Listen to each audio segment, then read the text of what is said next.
Et ouais, comme tu as pu le voir juste avant, j'ai pas pu te parler parce qu'on était le long de la route et que c'était assez bruyant.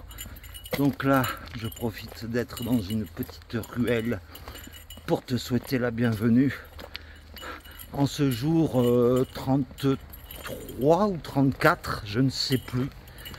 Mais voilà, aujourd'hui, nous avons l'honneur d'aller visiter un temple spécial. Et puis après, on verra bien. Mais comme tu as pu le voir dans les images d'avant, on est au milieu des montagnes. Donc, eh bien, installe-toi confortablement. Et contrairement à hier où j'avais oublié le nom, eh bien, Saiki Machu. Saiki Machu.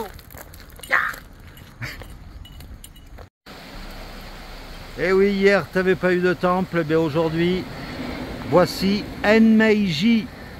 C'est un des temples exceptionnels de ce parcours de 20 temples. Et celui-là, c'est le Bekaku 12, le 12e sur 20.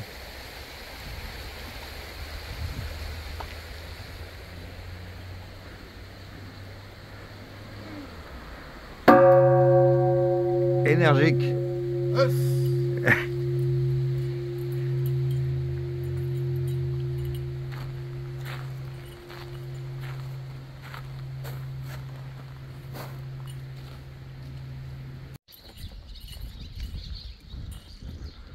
Depuis tout à l'heure, nous traversons un petit village avec des magasins. Eh bien, tous les magasins sont vides. Il n'y a aucun client à l'intérieur. C'est quand même bizarre, hein. Là, c'est une pharmacie, par exemple. Tout à l'heure, on a croisé un magasin de vêtements. Il n'y avait personne dedans. C'est très étrange. On a l'impression que les villes sont désertées de leurs habitants. Et voici un taxi japonais.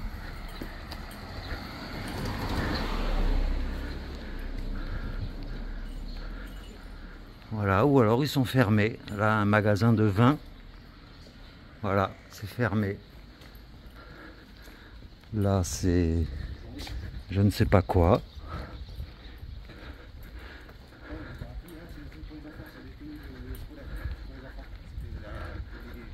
Là, un magasin de matelas, on dirait.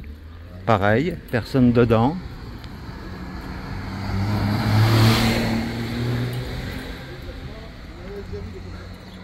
Ouais. Un petit clocher. Une petite pause s'impose dans un garage. Enfin, on se met à l'abri de la pluie, hein, là où on peut. Grosse pause. Grosse pause, oui. Alors, au menu de ce midi, une salade avec pâtes, salade, enfin voilà. Un petit burger bien complet. Un petit gâteau avec de la crème et des fruits à l'intérieur. Et une bière, le tout pour 9 €. Même pas 9 €. 8 € chacun pour entrée, plat, dessert, boisson. Pas mal. Bah ouais. C'est 8 € pour deux. Et bien voilà, c'est devant ces petites maisons traditionnelles, ces petits arbustes taillés comme des bonsaïs, que nous continuons notre chemin après notre pause de midi. Si tout va bien, nous avons entre 10 et 15 maximum kilomètres à faire cet après-midi pour rejoindre un éventuel refuge pour se poser pour ce soir. Mais bon, je t'expliquerai en fin de vidéo une petite particularité qui va nous arriver dès demain.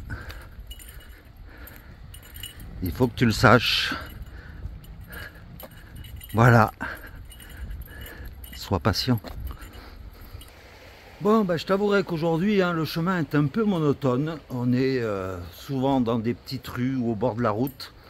Et donc du coup, j'ai pas grand chose à te montrer aujourd'hui. Mais bon, si je trouve quelque chose qui vaut le coup d'œil, bien sûr, je te le montre.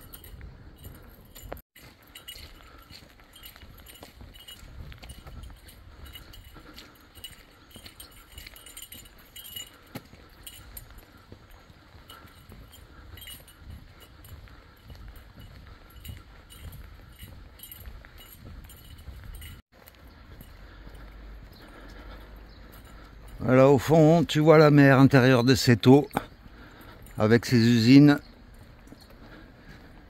Et bientôt, dès demain, on la quittera.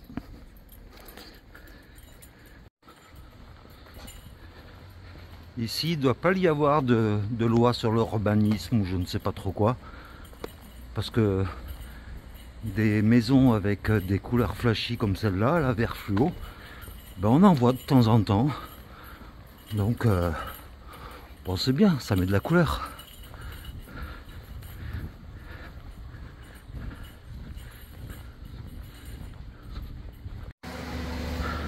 Ça fait à peu près 1 heure qu'on marche dans ce genre de rue. Il n'y a pas de bas-côté, il y a à peine la place pour que 2 voitures se croisent. Et nous, moi je mange à chaque fois de me casser la gueule dans ce genre de rigole. Voilà. Vivement qu'on arrive, j'en peux plus.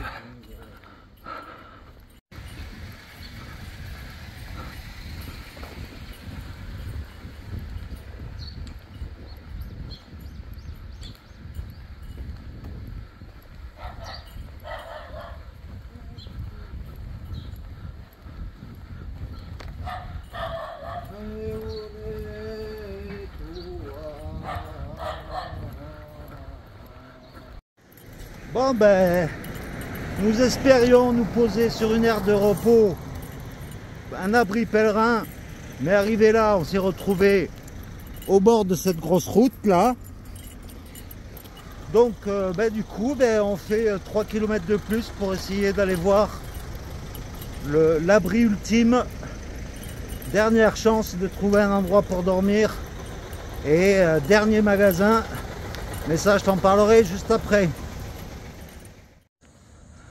Alors, on est monté au moins de 300 mètres, sans rigoler, parce qu'on avait repéré sur la carte, donc, une aire de repos pour pèlerins, qui était tranquille. Ah, pour être tranquille, on est tranquille, hein. Il y a des aires de jeu pour enfants, là-bas il y a les toilettes, là il y a un refuge, bon, on dormira par terre parce qu'il n'y a pas de banc. Il y a une grosse pieuvre là. Mais ce qui est sympa, forcément, vu qu'on est monté à 300 mètres d'altitude, tu te doutes bien qu'il doit y avoir une vue sympa. Prépare-toi à la vue sur la ville.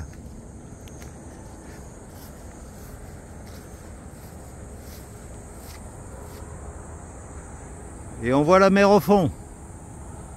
C'est une vue sur des usines, hein. On a vu mieux.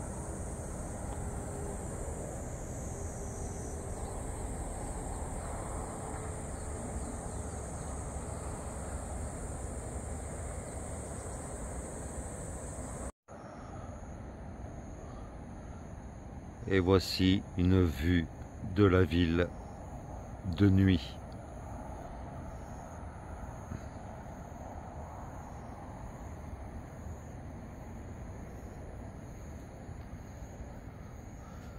Et donc nous, voilà, nous sommes installés ici. Bon, tu vois pas grand chose parce que mon appareil, dès qu'il fait nuit, on voit pas grand chose. Mais voilà, on est installé ici, sous ce porche.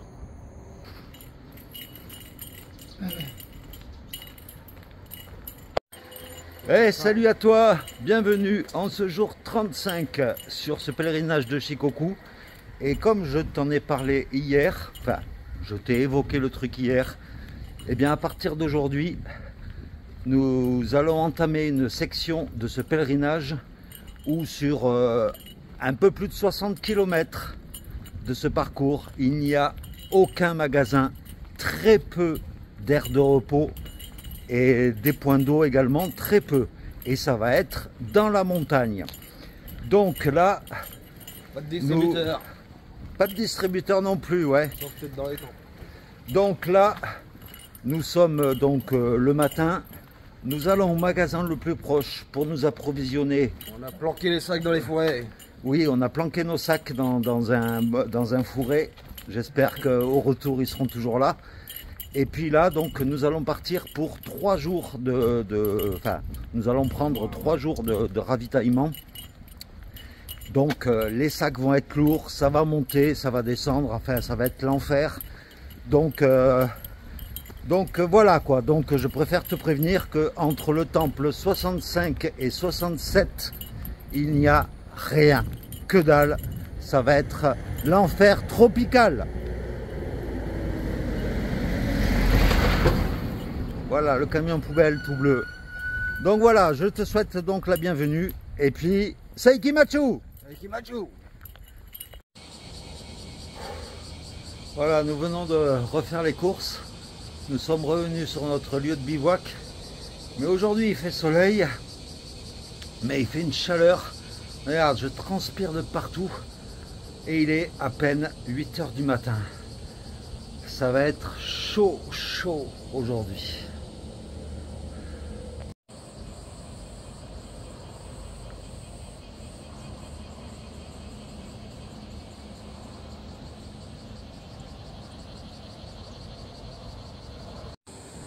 Bon ben voilà, nos sacs sont remplis à ras-bord.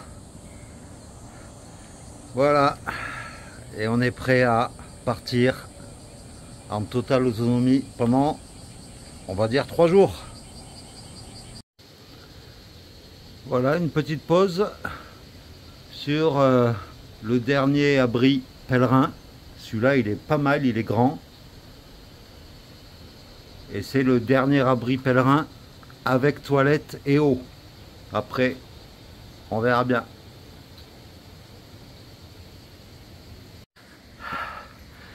Et voilà, on commence à grimper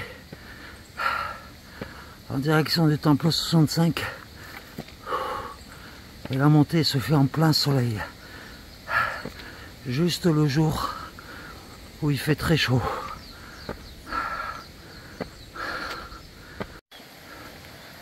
Voilà, nous avons quitté la route ensoleillée pour nous retrouver sur un petit chemin ombragé.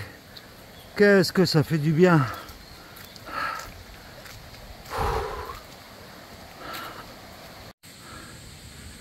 Voilà, nous continuons notre ascension.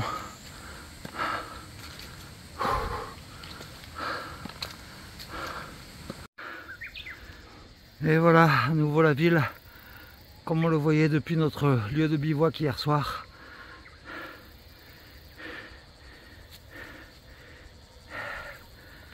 Allez, on continue. Voilà, et c'est là que maintenant, ça va grimper sec.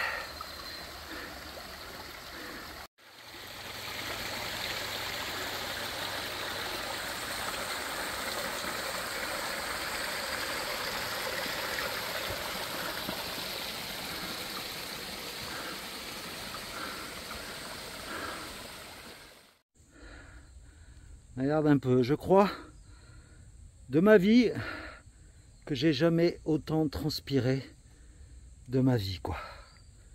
C'est horrible, je suis mouillé de partout. Il n'y a pas une seule partie de mon corps qui est sèche.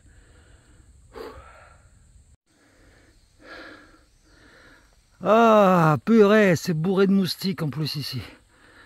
Ah, un chemin bien humide.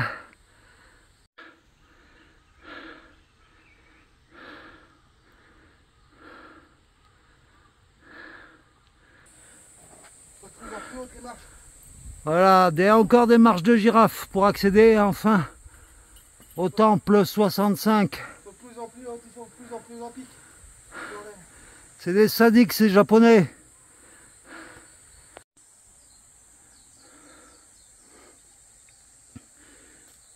Et voici donc le temple 65 qui est perdu au milieu de nulle part dans la montagne.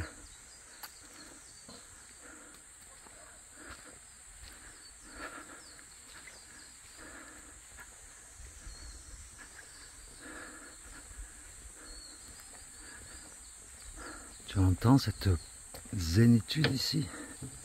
C'est calme.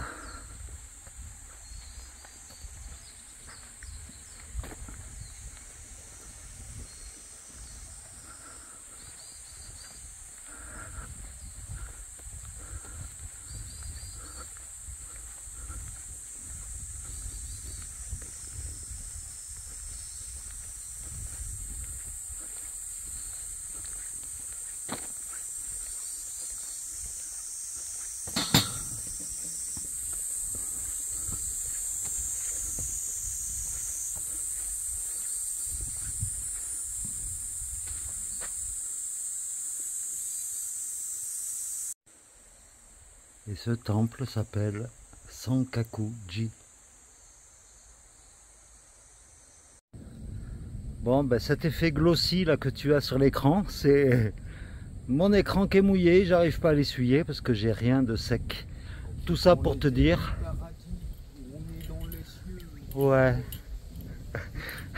Tout ça pour te dire qu'on est devant une très belle vue. Et on voit loin, loin, loin. On voit des îles et tout. Donc je te laisse regarder ça tout de suite.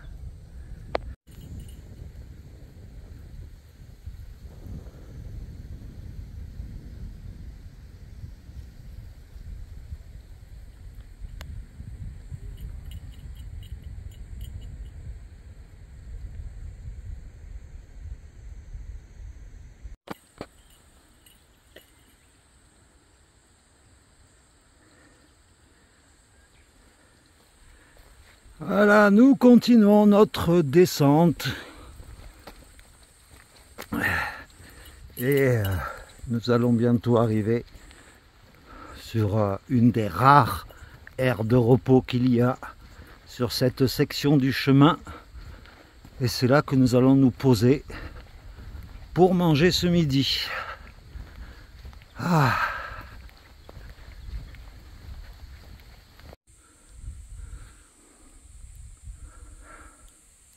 Et nous voilà donc arrivés à l'aire de repos, la première de cette section du chemin.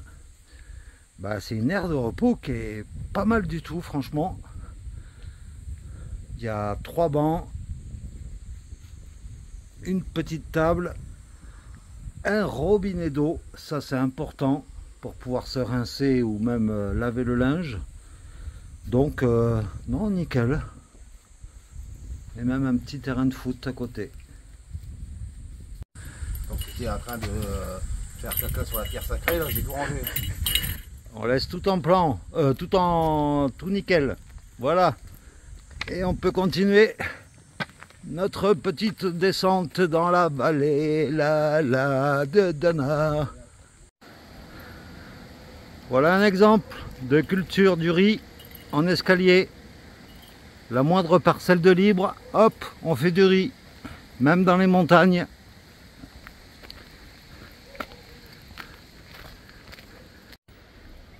Et nous voilà arrivés au Bekaku 14, qui s'appelle Jufuku-ji.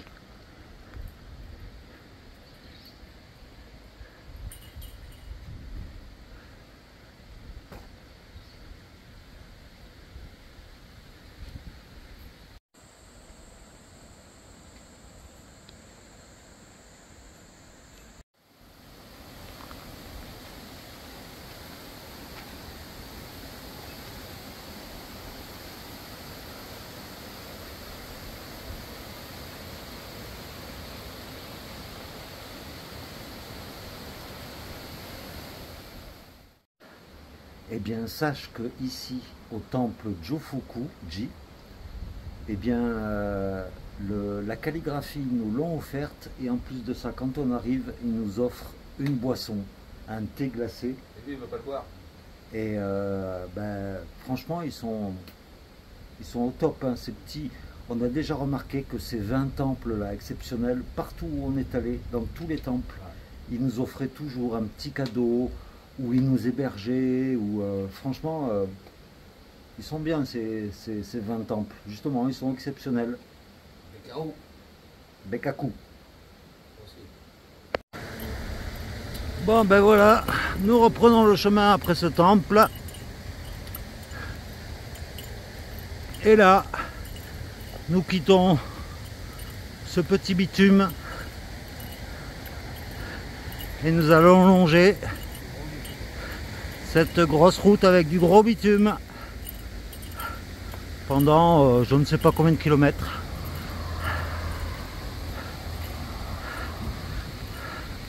Voilà comment ça se passe sur l'île de Shikoku. Et voilà, il n'y a même pas de bas-côté. Putain, ah si, là-bas peut-être, non même pas. Eh ben. Bon ben au final, il y a quand même un petit bas-côté. Il faut savoir que cette route, eh ben, elle va nous faire monter de 200 mètres d'altitude.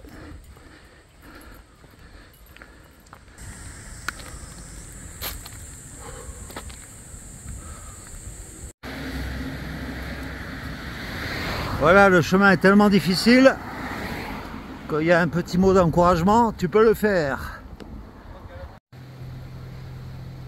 Voilà, nous sommes à 5,5 km du temple 66 et ça va grimper sec. Je ne sais pas par où, mais ça va grimper sec. Et bienvenue à toi dans cette nouvelle vidéo. Je crois que c'est le jour 36 aujourd'hui. Et nous sommes toujours dans la zone sans magasin et aujourd'hui nous allons monter à près de 900 mètres d'altitude au temple 66 qui fait partie des temples les plus hauts de ce chemin de pèlerinage de Shikoku au Japon. Donc là il y a Pierre qui faisait une prise de vue qui me rejoint. Donc pendant que toi tu vas être confortablement installé, nous on va grimper dans les montagnes. Donc Saikimachu. Et voilà, c'est là que va commencer sérieusement la grimpette au temple 66. Avec toujours ce petit panneau d'encouragement. Tu peux le faire. Ça promet. Alors sur l'application EnroHelper, les chemins sont classés par couleur. Le noir en général c'est des rues, c'est plat, c'est tranquille. Le rouge c'est sur des grands axes. Le bleu c'est dans des petits chemins forestiers. Sauf que là on va expérimenter un nouveau chemin, c'est un chemin violet. Et je commence à comprendre ce que c'est qu'un chemin violet. C'est avec des dénivelés vachement raides. Encore plus dur que les chemins bleus qu'on a connus jusqu'à maintenant. Donc là, ça promet. Je sais pas si tu arrives à voir Pierre que là-bas au fond, là, il est vachement haut par rapport à moi. Ce qui montre bien que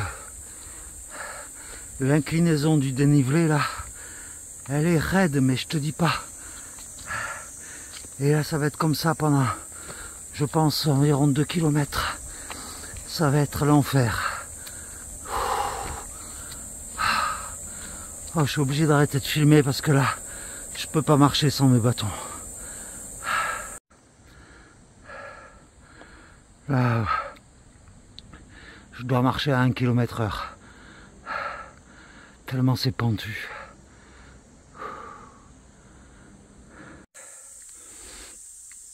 Parfois le chemin, c'est presque de l'escalade sur des rochers.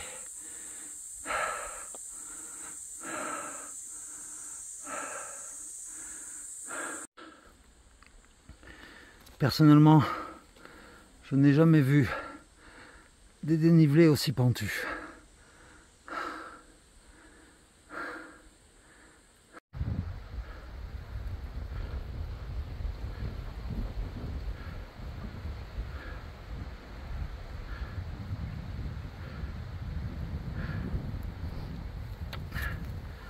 Voilà. Là on vient de rejoindre une petite route qui grimpe toujours bien sûr pour rejoindre le temple 66.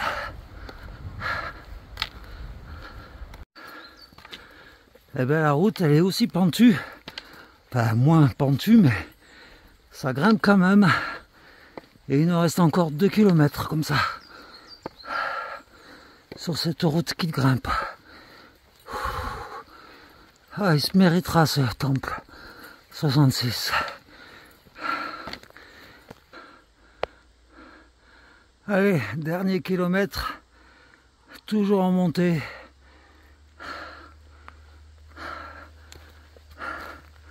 La montée vers ce temple est pire que la montée au temple 60.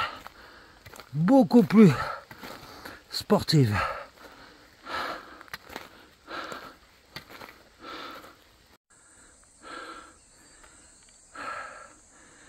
Voilà une belle vue entre deux arbres. Et on continue de monter.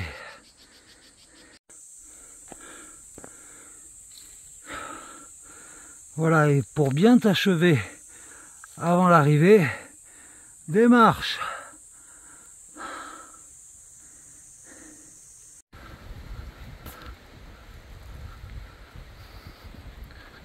Voilà encore quelques centaines de mètres.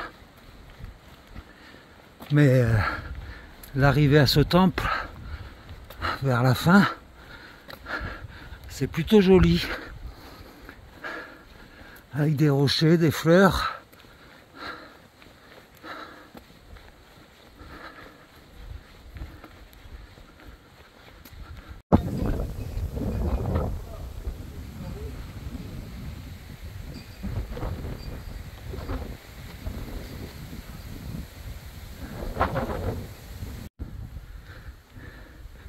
Et c'est devant cet emblème, cette mascotte du chemin qui ressemble à un hérisson que nous sommes arrivés donc à Unpenji, le temple 66, un très grand complexe, il y a des bâtiments de partout.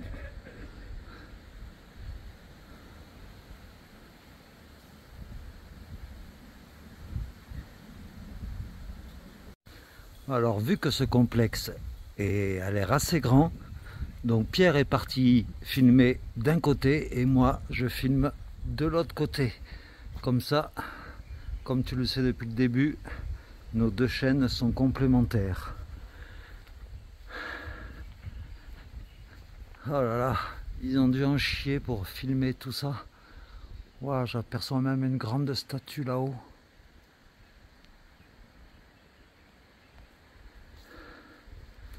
Voilà notre ami la tortue qui est là.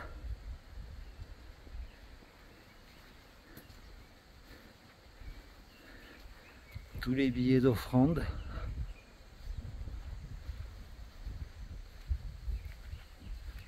Il y a encore des bâtiments qui continuent par là.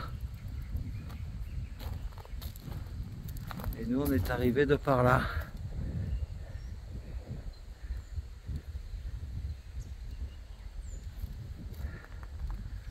Et nous sommes à environ 880 mètres d'altitude.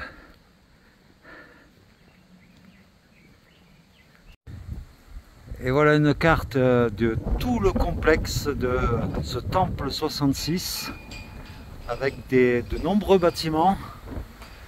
La statue que je t'ai montrée, elle est tout à fait en haut là-haut. Et apparemment il y a même un téléphérique pour redescendre. Voilà, Pierre est en train de filmer toute une série de statuettes. Et ben, je t'invite, si tu veux les voir de près, à aller sur sa chaîne. Voilà le caméraman qui filme un caméraman.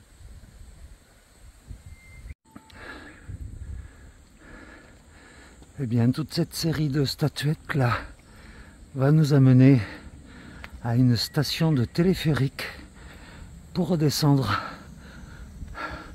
dans la vallée. Impressionnant toutes ces statues. Et voilà tout ce que nous allons descendre. Regarde un peu, on voit loin, loin, loin, loin, loin. Donc voilà, nous descendons.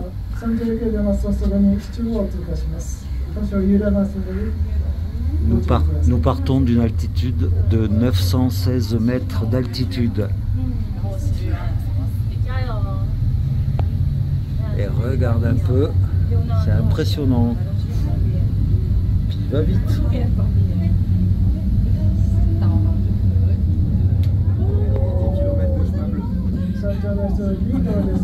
Voilà, ça nous économise en même temps 10 km de descente.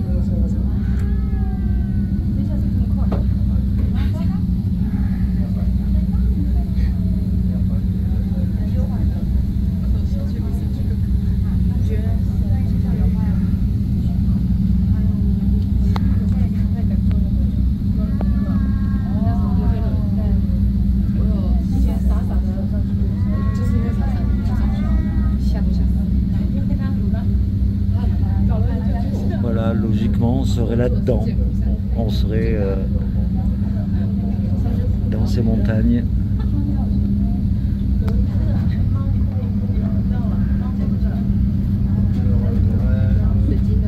Pays merveilleux.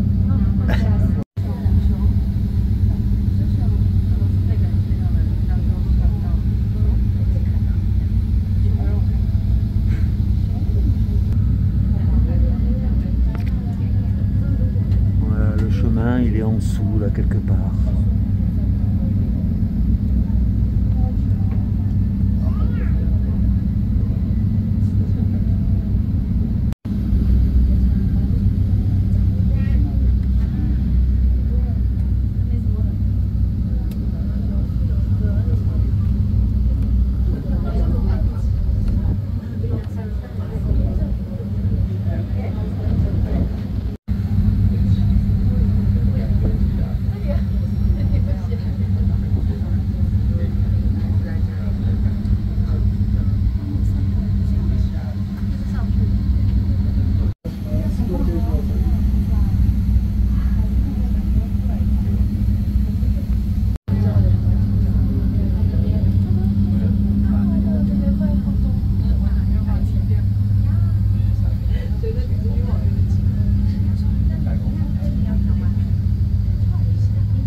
Et voilà, nous avons terminé.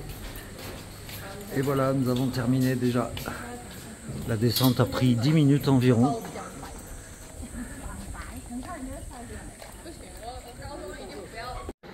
Et bien voilà, donc on vient de descendre du téléphérique.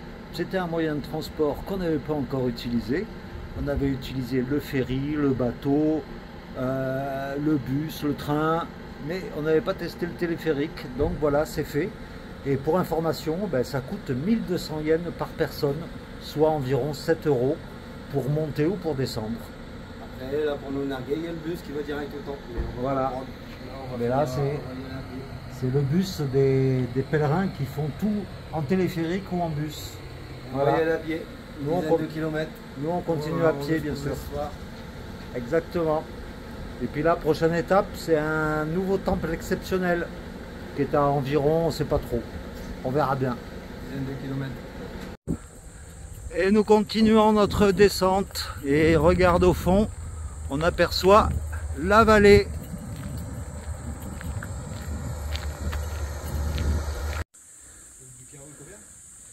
Et voici le Bekaku 16, le 16e temple exceptionnel de cette série de 20 qui s'additionne aux 88 temples de ce pèlerinage. Et ce temple s'appelle Ajiwara-ji.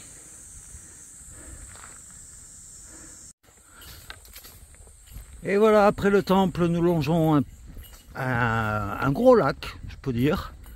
Nous longeons un petit chemin qui va nous conduire à un lieu de camping où apparemment il y a des toilettes, donc il y a de l'eau Et puis peut-être qu'on pourra se baigner dans le lac. On verra bien une fois sur place.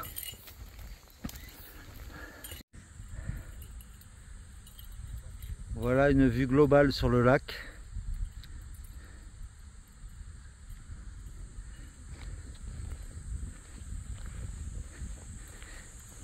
Et nous allons vers là, l'aire de camping qui est au-dessus. Et là, il y a des toilettes. Et bien voilà, donc les toilettes que je t'ai montrées sont juste là. Là, il y a un petit parc pour enfants. Le camping officiel, il est plus loin là-haut, avec une piscine, mais tout est fermé. Et nous, du coup, ben, on a trouvé un bon abri là, pour passer la nuit. Avec de la bonne herbe si on veut planter la tente. Franchement, c'est nickel. Une herbe bien verte. Avec, tu vois, un banc de chaque côté, une table et des bêtes. Ouais, il y a des nids blancs, je sais pas ce que c'est. Des... C'est comme ça, ceux-là ils attaquent. C'est entre moustique et le temps, mais ça attaque. Ils font toujours 2-3 en même temps, ils sont en mort, ils attaquent. Ça là, ouais. Cette bête. Ah ouais, ça pique apparemment. Eh bien nous voilà enfin posés. Franchement, là je viens de me laver dans les toilettes. Il y avait un tuyau d'arrosage branché directement au robinet. Directement une douche froide comme ça fait un bien fou, ça refroidit, ça fait descendre la température du corps. Et franchement aujourd'hui la journée a été chaude et difficile avec cette grosse ascension. Mais bon, comme d'habitude, on s'en sort. Et aujourd'hui, mine de rien, on a fait presque 20 km, dont presque la moitié rien qu'en montée. Donc, c'était pas évident. Mais bon, on commence à être habitué. Hein. Moi qui détestais les montées il y a encore 2 ans, ben ça va quoi, je commence à m'y faire. Hein. C'est sûr que maintenant on a des cuisses et des fessiers en béton, mais bon, ça fait partie de l'aventure. Voilà au loin vers où nous allons nous diriger demain et dans les prochains jours. Et ma mission là maintenant, c'est de trouver un distributeur pour nous procurer de la boisson fraîche. Parce que même dans les robinets parfois, même souvent en ce moment, eh bien l'eau n'est pas forcément très fraîche, donc voilà, je vais chercher des distributeurs. Apparemment il y en a un peu partout ici, je ne devrais pas avoir trop de mal. Et bien voilà, tu vois, il suffit de faire allez, 200 mètres pour tomber sur nos fameux distributeurs de boissons fraîches. Comme dit Pierre, on en est devenu complètement accro. Eh bien, je m'aperçois que je t'ai jamais présenté mon nouveau matelas. Donc, c'est de la marque Exped. C'est une version large. Et il se gonfle grâce à ce sac. Et franchement, en 5 remplissages d'air, il se gonfle entièrement ce sac. Donc, en fait, c'est très simple. Tu as une sortie, tu as une entrée in et une sortie out quand tu veux le vider le lendemain matin. Donc en fait c'est tout simple, tu as juste à mettre le petit embout juste là et après eh bien tu gonfles avec le sac qui est fourni avec, tu le remplis d'air et c'est très rapide. Il est gonflé ce petit. Donc voilà, avec ce sac de gonflage, torse-poil dans un jardin d'enfants au Japon. Rappelons le contexte. Voilà, c'est pour ça que cette année j'ai laissé tomber le gonfleur électrique. Parce qu'avec ça, ça fait pas de bruit. Et en 5 gonflements. Et ça paye pas de mine. Je voudrais pas être des gosses qui rient papa, maman, il y avait un gars avec un gros truc jaune et qui gonflait, machin. Et qu'il était tout nu. Ouais. C'est une bonne technique, mais visuellement ça fait un peu peur. Enfin voilà, quoi, t'as compris le principe.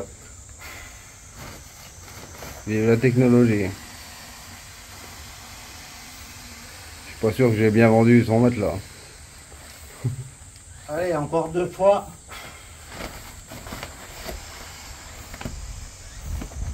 Étrange. Je te l'ai dit, c'est un reptilien ce type. Voilà. Et l'avantage, c'est que, hop, tu l'enlèves, il se dégonfle pas. Et tu le fermes. Et voilà. Tu peux surfer Le toute la matelas nuit. est prêt. Dès que tu bouges, tout le quartier le sait.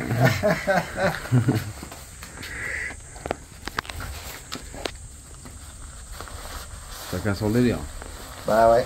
Alors les références de ce matelas, c'est le... Bah, je vais te laisser référer Je ne sais pas quoi. avec tes abonnés. Hein, Voilà, exactement. Konnichiwa, grosse limace. Alors bien sûr, si tu veux les références exactes de ce matelas, eh bien c'est en description de cette vidéo et de toutes les vidéos d'ailleurs de cette aventure. Tu trouveras toute la liste de mon matériel ainsi qu'un lien qui te ramène sur un site. Hein. Je touche rien du tout, pas de commission là-dessus. C'est juste pour t'aider à retrouver le même matériel que j'utilise. Le seul inconvénient de ce matelas et du précédent et de celui que j'avais avant, c'est bien sûr que dès que tu bouges sur ce matelas, eh bien il fait toujours du bruit. Donc vu que cette année je commence à m'habituer à dormir sur du dur, eh bien je pense qu'à la prochaine aventure je prendrai un matelas tout fin qui est autogonflant, qui est tout fin et qui pèse pas grand chose et qui fait pas de bruit. Ça c'est le critère indispensable pour moi, un matelas qui fait vraiment pas de bruit. Et bien voilà, le linge est pratiquement sec. Il me reste juste mon short. Au soleil ça a vite séché. Et puis là du coup, vu qu'il y a pas mal d'insectes, et bien là nous avons planté nos 2 tentes sous cet abri au cas où il pleuvrait. Donc ma tente qui est ici et celle de Pierre. C'est pas une autoportée, donc Voilà. obligé de mettre des fils, des machins, c'est pas pareil. Voilà, la tente de Pierre n'est pas une autoportée, donc forcément il faut tendre des câbles pour faire tenir les arceaux. C'est pas évident, alors que là par exemple, ben voilà, tu as juste un arceau et la tente est étendue et tu peux la poser n'importe où. Mais bon, ça devrait faire l'affaire quoi, pour la nuit. Ouais, je démolis pas. Oui, voilà. C'est pas fait pour ça. C'est pas fait pour ça. Il faut que tu bouges, regarde, tu vas tirer sur le machin, ceci, cela. Ouais. Ça fait un coup à démolir, autre chose. Voilà, comme tu peux voir, il y a des câbles, des cordes tendues pour faire tenir les arceaux. Il faudrait 2 fois plus de câbles. Alors t'imagines déjà le temps de monter les câbles, démonter les câbles. Ouais. Et bien voilà, c'est comme ça que se termine cette vidéo de 2 jours. Et bien voilà, nos 2 tentes sont installées derrière. Et j'espère que cette vidéo t'aura plu avec cette grosse ascension au temple 66. Et puis demain on va se diriger vers le temple 67 logiquement. Et puis après on va enchaîner quelques temples avant de remonter encore. Mais bon, ça c'est dans quelques jours. Donc voilà, j'espère que ça t'aura plu. Et puis je te dis à demain tout simplement. Plein de gros bisous. Et puis n'hésite pas à aller faire un petit tour sur la chaîne de Pierre, puisque rien qu'aujourd'hui, par exemple, il a filmé des choses que moi je n'ai pas filmées. Par exemple au temple 66, le temple était tellement grand que en fait on s'est divisé en 2. Moi j'ai filmé une partie, lui il a filmé une autre, dont une magnifique rangée de statues. Donc ça tu peux le retrouver sur la chaîne de Pierre Aventurier. Et il manque 45 abonnés pour qu'il atteigne les 1000 abonnés. Donc comme je l'ai toujours dit depuis plusieurs jours déjà, pour les 1000 abonnés on fera un live en direct du Japon. Donc voilà, donc gros bisous à toi et puis à demain pour de nouvelles aventures. Ciao.